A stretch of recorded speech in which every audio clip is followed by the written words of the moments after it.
Hey guys, I thought it'd be helpful to create this quick video on the new free trial form. Bob and I will be doing most of these forms, but just in case somebody comes across someone who wants a free trial and they need it like ASAP and you want to go ahead and fill it out, this will show you how to do it. It's also a good reference guide for Bob and myself. So it's everything's on SharePoint. So we're just going to LinkServe. So one is the next one, right?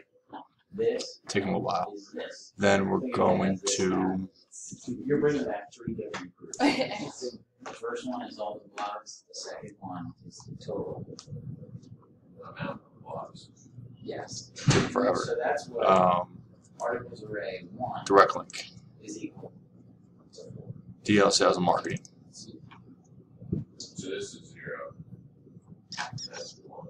yeah, and we're not bringing back. Go slow. I don't know why it's also in the database. I'm not sure why.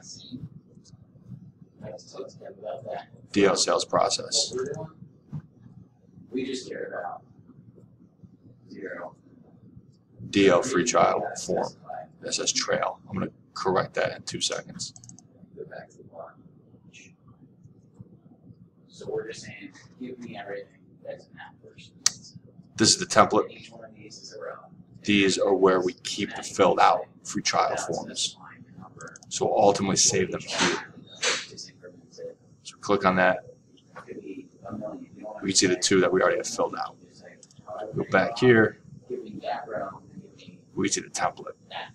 The template has instructions on how to copy this file and how to save it, where we're going to keep all the saved direct link free trial files. This is the second one.